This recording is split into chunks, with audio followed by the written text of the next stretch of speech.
get into. This just came out this week. It's entitled War Signs, Iran Lighting Many Fires. Middle East war signs continue to escalate these first 3 days of the week. Not only did Hezbollah continue battling the Lebanon army in northern Lebanon, and not only did Hamas continue to bombard Israeli towns, but 9 American naval warships passed directly into the Persian Gulf through the Strait of Hormuz, dramatically raising tensions throughout the entire region. Now, this isn't my opinion, any of this. We're just documenting news, okay? But see, it's not the nightly news, because the media is totally controlled through these various organizations. Because who owns the media? Well, wicked, evil people. And if the wicked people own the media in America and throughout the world, do you think we're going to get a straight answer? It's not going to happen.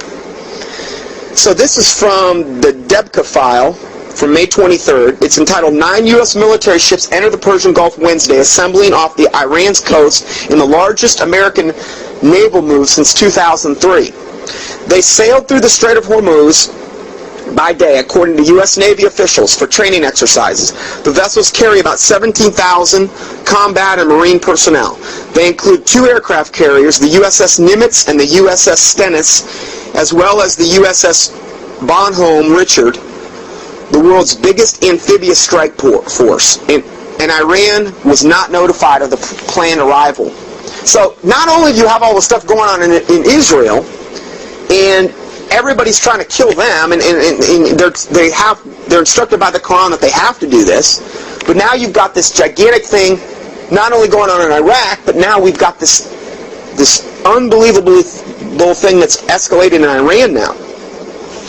The movement of this type of naval force into the small Persian Gulf represents a dramatic escalation of Middle East tensions. These ships have been sailing in the Arabian Sea, which borders a small portion of Iran. However, by moving these ships into the Persian Gulf, a much larger portion of the Iranian coastline is within the guns, missiles, and airplanes of the American Navy. Furthermore, and most importantly, among the 9 naval vessels which moved into the Persian Gulf was the USS Bonhomme Richard, the world's biggest amphibious strike force.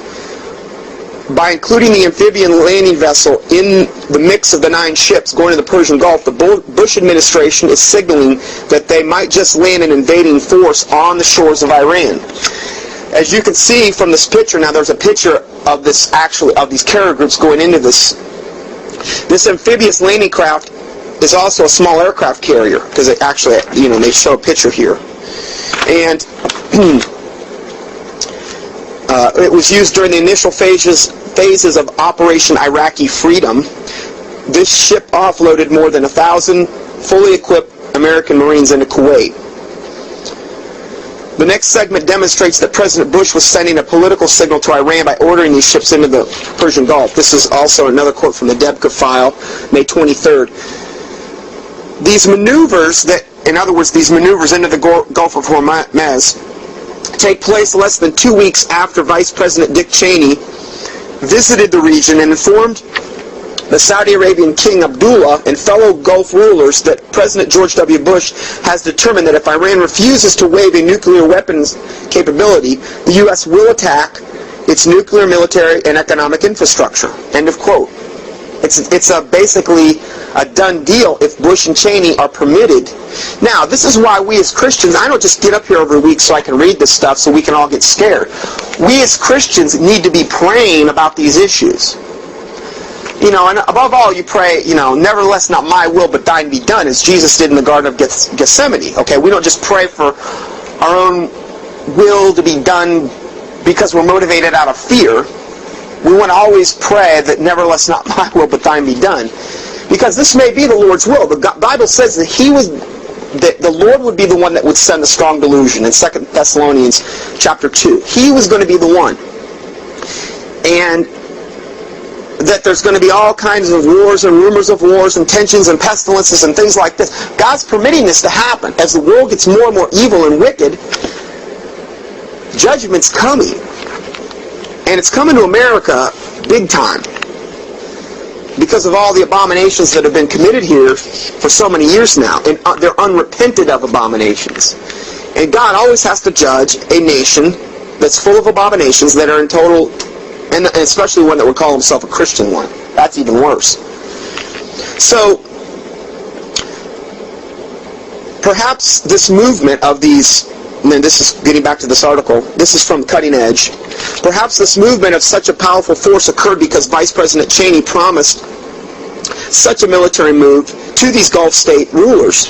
We have previously reported that the Gulf state rulers are very, very nervous these days because they perceive America as losing the war with Iraq, and that Iran is being allowed to become the strongest Islamic military power in the Middle East. Bush's foreign policy has driven Iran into the arms of the Russians and China, while Russia has enthusiastically responded by investing billions of dollars worth of the most advanced weaponry into the world of Iran. This is why Iran is probably so cocky. They know who they've got behind them, Iran and China. Now this is why this could develop into a world war. You see who we've got, the players here? America and Israel. Okay, and I don't know who would join up with America. Maybe Britain, maybe some of the, I don't know. We'll have to see. May or may not go that way. Against, essentially, it would be kind of like probably all the Islamic countries would join in together with China and Russia. This is why this could easily be considered a world war, okay? So,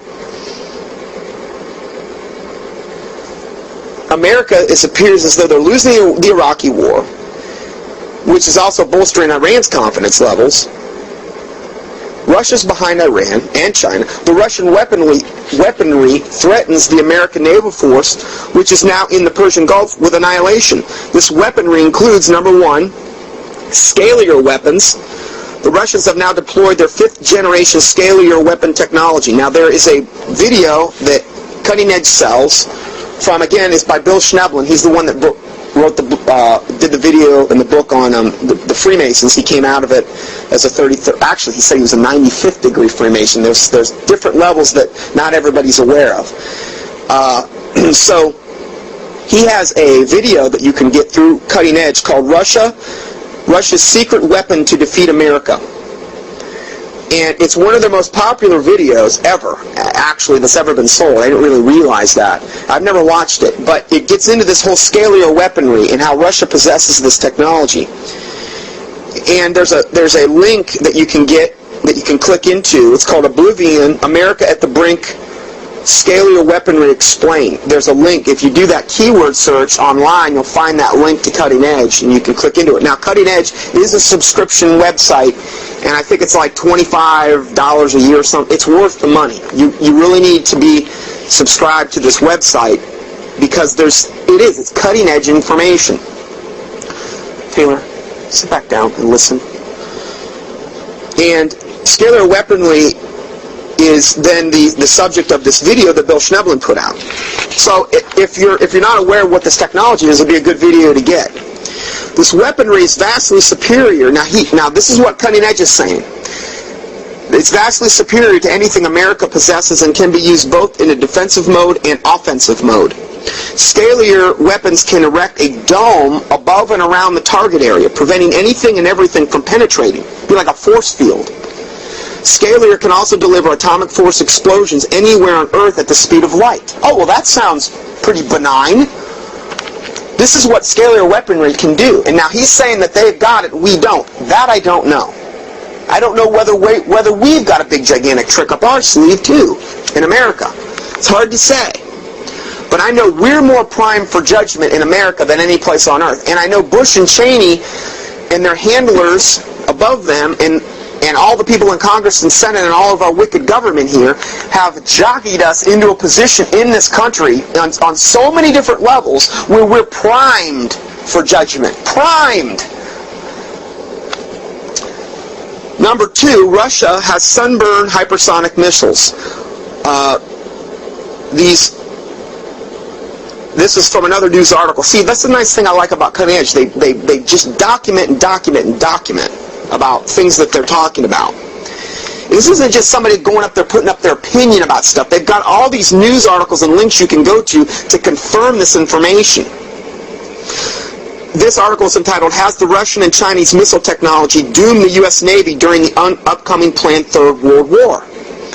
Defense analysts agree that the U.S. is fully a decade behind Russia in high-speed cruise missile designs. Russia